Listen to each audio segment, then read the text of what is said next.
ವಿದ್ಯಾರ್ಥಿಗಳೇ, ತಮ್ಮೆಲ್ಲರಿಗೂ ಕೂಡ ನಿಮ್ಮದೇ ಆಗಿರತಕ್ಕಂಥ ಯೂಟ್ಯೂಬ್ ಚಾನಲ್ ಸ್ಟಡಿ ವಿತ್ ಪರಶುರಾಮ್ಗೆ ಸ್ವಾಗತವನ್ನು ಕೋರ್ತೀನಿ. ಇವತ್ತಿನಿಂದ ವಿಶೇಷವಾಗಿ ನಾವು TET-ಗಾಗಿರ್ಬೋದು, GPSTR-ಗಾಗಿರ್ಬೋದು ಮತ್ತು HSTR-ಗಾಗಿರ್ಬೋದು ಮನೋವಿಜ್ಞಾನ ಅಂತಕ್ಕಂಥದ್ದು ಒಂದು ಕಂಟೆಂಟ್ ಇರುತ್ತೆ, ಸಬ್ಜೆಕ್ಟ್ ಇರುತ್ತೆ. ಅಲ್ಲಿ ಸುಮಾರಾಗಿ ಪ್ರಶ್ನೆಗಳನ್ನು ಏನು ಮಾಡಬೇಕಾಗ್ತದಪ್ಪ ಅಂದರೆ ಎದುರಿಸಬೇಕಾಗ್ತದೆ. ಪ್ರಶ್ನೆಗಳು ಸರಳನೂ ಇರ್ತವೆ, ಸಾಧಾರಣ ಇರ್ತವೆ, ಕಠಿಣ ಮಟ್ಟದ್ದು ಆಗಿರ್ತವೆ. ಈ ಒಂದು ವಿಶೇಷವಾಗಿ TET, GPSTR ಮತ್ತು HSTR ಸಲುವಾಗಿ ನಾವೇನು ಮಾಡ್ತಾ ಇದ್ದೀವಿ, ಇಂದಿನಿಂದ ಕ್ವಶನ್ ಬ್ಯಾಂಕ್ ಸೀರೀಸ್ಗಳನ್ನು ಅಪ್ಲೋಡನ್ನು ಮಾಡ್ತಾ ಇದ್ದೀವಿ. ತಾವು ಈಗಾಗಲೇ ಓದಿರ್ಬೋದು. ಸೊ ಓದಿದ್ದನ್ನು ಸಾಧ್ಯವಾದಷ್ಟು ತಾವು ಹೆಚ್ಚು ಮನಗಾಣಬೇಕಾದ್ರೆ ತಾವೇನು ಮಾಡಬೇಕಪ್ಪ ಅಂದರೆ ಮಾಕ್ ಟೆಸ್ಟ್ ಆಗಿರ್ಬೋದು ಅಥವಾ ಪ್ರೀವಿಯಸ್ ಇಯರ್ ಕ್ವಶನ್ ಪೇಪರ್ಸ್ ಆಗಿರ್ಬೋದು ಅಥವಾ ಕ್ವಶನ್ ಬ್ಯಾಂಕ್ಗಳ ಕ್ವಶನ್ಸ್ಗಳನ್ನು ಸಾಲ್ವ್ ಮಾಡ್ತಾ ಹೋದರೆ ಅಷ್ಟೊಂದು ತಮ್ಮ ಏನಾಗ್ತದಪ್ಪ ಅಂದ್ರೆ ಓದು ದೃಢೀಕರಣ ಆಗ್ತದೆ. ಸೊ ನಮ್ಮ ಒಂದು ಚಾನಲ್ ಮೂಲಕ ನಾವು TET, GPSTR ಮತ್ತು HSTR-ಗೆ ಸಲುವಾಗಿ ಆಗಿರ್ತಕ್ಕಂಥ ಎಲ್ಲ ವಿಷಯಗಳ 5 ಕ್ವಶನ್ ಆನ್ಸರ್ಸ್ಗಳನ್ನು ತಮ್ಗೆ ಏನು ಮಾಡ್ತಾ ಇದ್ದೀವಿ, ಪೋಸ್ಟನ್ನು ಮಾಡ್ತೀವಿ. ತುಂಬ ಬೆನಿಫಿಟ್ ಆಗಿರ್ತಕ್ಕಂಥ ವಿಡಿಯೋಗಳಿದ್ದಾವೆ, ತುಂಬ ಬೆನಿಫಿಟ್ ಆಗಿರ್ತಕ್ಕಂಥ ಒಂದು ಕ್ವಶನ್ ಆನ್ಸರ್ಸ್ಗಳನ್ನು ಹಾಕ್ತೀವಿ. ತಮಗೆ ನೋಡಿದರೆ ಕ್ವಶನ್ಸ್ ಲೆವೆಲ್ ನೋಡಿದರೆ ಗೊತ್ತಾಗುತ್ತೆ. ಫಸ್ಟ್ ಆಫ್ ಆಲ್ ನೋಡ್ತಾ ಇದ್ರೆ ಚಾನಲನ್ನು ಸಬ್ಸ್ಕ್ರೈಬ್ ಮಾಡಿ, ಜೊತೆಗೆ ಬೆಲ್ ಐಕಾನನ್ನು ಒತ್ತಿ. ಈ ಸರಣಿಯನ್ನು ನಿಮ್ಮ ಎಕ್ಸಾಮ್ ಇರೋವರೆಗೂ ಕೂಡ ನಾವು ಕಂಟಿನ್ಯೂಷನ್ ಮಾಡ್ತೀವಿ. ಬಟ್ ನಮಗೆ ವ್ಯೂಸ್ ಬೇಕು. ಸೊ ವ್ಯೂಸ್ ಬರ್ತಾ ಇದ್ರೆ ಸೊ ಡೈಲಿ ಒಂದೊಂದು ಪಾರ್ಟ್ಗಳಲ್ಲಿ ನಾವೇನು ಮಾಡ್ತೀವಿ, ಎಲ್ಲ ಸಬ್ಜೆಕ್ಟ್ಗಳಿಗೂ ಕೂಡ ನಾವು ವಿಡಿಯೋಗಳನ್ನು ಶೇರ್ ಮಾಡ್ತೀವಿ ಅಂತ ಹೇಳ್ತಾ ವಿಡಿಯೋವನ್ನು ಲೈಕ್ ಮಾಡಿ. ನೀವು ಬಳಸ್ತಕ್ಕಂಥ ಸೋಷಿಯಲ್ ಮೀಡಿಯಾ ಪ್ಲ್ಯಾಟ್ಫಾರ್ಮ್ಗಳಲ್ಲಿ ಹೆಚ್ಚು ಶೇರ್ ಮಾಡಿ. ಮೊದಲಿಗೆ ನೋಡ್ತಾ ಇದ್ರೆ ಚಾನಲನ್ನು ಸಬ್ಸ್ಕ್ರೈಬ್ ಮಾಡಲಿಕ್ಕೆ ಮರೆಯದಿರಿ. ಶುರು ಮಾಡೋಣ. ಮನೋವಿಜ್ಞಾನದಲ್ಲಿ ಇವತ್ತು ಬಹು ನಿರೀಕ್ಷಿತ ಪ್ರಶ್ನೆಗಳ ಸರಣಿ ಭಾಗ 1ರಲ್ಲಿ, ಅಂದರೆ ಇವು ಪ್ರಶ್ನೆಯನ್ನು ಎಕ್ಸ್ಪೆಕ್ಟ್ ಮಾಡ್ಬೋದು. ಎಲ್ಲ ಥರದ ಕ್ವಶನ್ಸ್ಗಳನ್ನು ಇಲ್ಲಿ ನಾವೇನು ಮಾಡಿದ್ದೀವಿ, ಸೆಟ್ಟನ್ನು ಮಾಡಿದ್ದೀವಿ. ನೋಡುವ. ಫಸ್ಟ್ ಕ್ವಶನ್ ಇತ್ತು, ಅವಲೋಕನ ವಿಧಾನದ ಪ್ರತಿಪಾದಕರು ಯಾರು?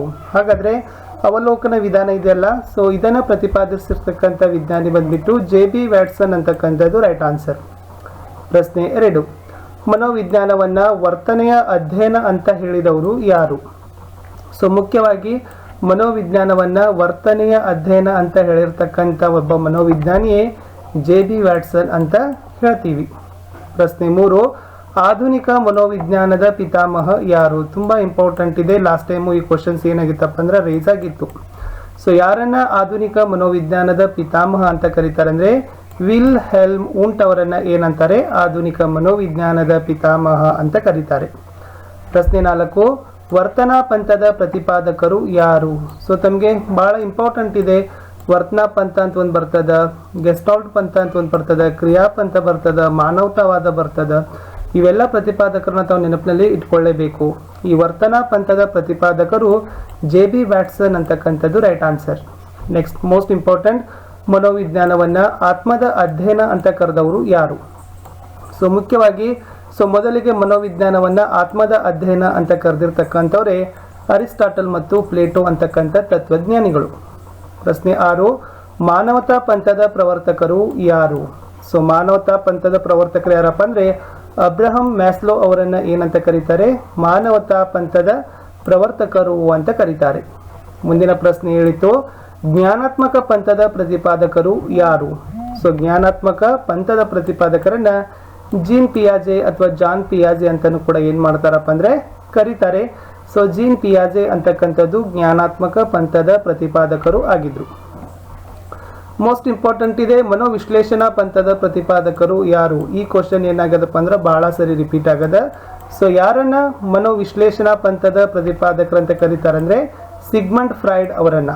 ಸೊ ಸಿಗ್ಮಂಡ್ ಫ್ರಾಯ್ಡ್ ಅಂತಕ್ಕಂಥ ಮನೋವಿಜ್ಞಾನಿಯೇ ಈ ಮನೋವಿಶ್ಲೇಷಣಾ ಪಂಥವನ್ನು ಏನು ಮಾಡ್ತಾರಪ್ಪ ಅಂದರೆ ಪ್ರತಿಪಾದನೆಯನ್ನು ಮಾಡ್ತಾರೆ. ಪ್ರಶ್ನೆ 9, ಇದು ತುಂಬ ಇಂಪಾರ್ಟೆಂಟ್ ಇದೆ. ಸೊ ಇದು ಕೂಡ ಬಹಳಷ್ಟು ಸರಿ ಏನು ಮಾಡಿದ್ದಾರೆ, ಕ್ವಶನ್ಸು ರಿಪೀಟ್ ಆಗಿದೆ. ಏನಿದೆ ನೋಡಿ, ಮೊದಲ ಮನೋವಿಜ್ಞಾನದ ಪ್ರಯೋಗಶಾಲೆ ಎಲ್ಲಿ ಆರಂಭವಾಯಿತು? ಸೊ ಫಸ್ಟ್ ಸೈಕಾಲಜಿ ಲ್ಯಾಬ್ ಎಲ್ಲಿ ಆರಂಭ ಆಯ್ತು ಅಂದರೆ ಅದು 1879ನೇ ವರ್ಷ ಜರ್ಮನಿ ದೇಶದಲ್ಲಿರ್ತಕ್ಕಂಥ ಲಿಪಿಜಿಂಗ್ ಅಂತಕ್ಕಂಥ ಒಂದು ನಗರದಲ್ಲಿ ಮೊಟ್ಟ ಮೊದಲ ಮನೋವಿಜ್ಞಾನದ ಪ್ರಯೋಗಶಾಲೆ ಕಾರ್ಯಾರಂಭವನ್ನು ಮಾಡಿತು. ಇದು ಸ್ವಲ್ಪ ಕ್ವಶನ್ ನೋಡಿ. ಜ್ಞಾನ ಸಂಸ್ಕರಿಸುವ ಒಂದು ಅಂಗಕ್ಕೆ ಪಿಯಾಜೆ ಅವರು ಏನಂತ ಕರೆದಿದ್ದಾರೆ? ನೋಡಿ, ನಮ್ಮ ಜ್ಞಾನವನ್ನು ಸಂಸ್ಕರಿಸ್ತಕ್ಕಂಥ ಒಂದು ಅಂಗಕ್ಕೆ ಅವ್ರು ಏನಂತ ಕರೆದಿದ್ದಾರಪ್ಪ ಅಂತಂದ್ರೆ ಸ್ಕೀಮಾ ಅಂತ ಕರೆದಿದ್ದಾರೆ. ಸೊ ಇದು ಕೂಡ ಇಂಪಾರ್ಟೆಂಟ್ ಇತ್ತು.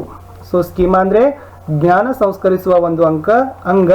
ಅದನ್ನು ಜಾನ್ ಪಿಯಾಜೆ ಅವರು ಏನು ಮಾಡಿದಾರಪ್ಪ ಅಂದರೆ ಪ್ರತಿಪಾದನೆಯನ್ನು ಮಾಡಿದ್ದಾರೆ, ಉಲ್ಲೇಖವನ್ನು ಅದರ ಬಗ್ಗೆ ಕೊಟ್ಟಿದ್ದಾರೆ. ಪ್ರಶ್ನೆ 11, ರಚನಾ ಪಂಥದ ಪ್ರತಿಪಾದಕರು ಯಾರು? ನೋಡಿ, ರಚನಾ ಪಂಥದ ಪ್ರತಿಪಾದಕರು ಯಾರಪ್ಪ ಅಂದರೆ E.B. ಟಿಚ್ನರ್ ಅವರು. ಸೊ ಈ ಬಿ ಟಿಚ್ನರ್ ಅವ್ರು ಏನು ಮಾಡಿದಾರಪ್ಪ ಅಂದರೆ ಎಸ್ ರಚನಾ ಪಂಥದ ಪ್ರವರ್ತನೆಯನ್ನು ಮಾಡಿರ್ತಕ್ಕಂಥ ಆಗಿದ್ದಾರೆ ಅಂತ ನಾವು ಬರಿಬಹುದು. ಎಸ್ ಇದು ಇಂಪಾರ್ಟೆಂಟ್ ಇದೆ. ಮನೋವಿಜ್ಞಾನವನ್ನು ಆತ್ಮದ ಅಧ್ಯಯನ ಅಂತ ಕರೀತಾರೆ.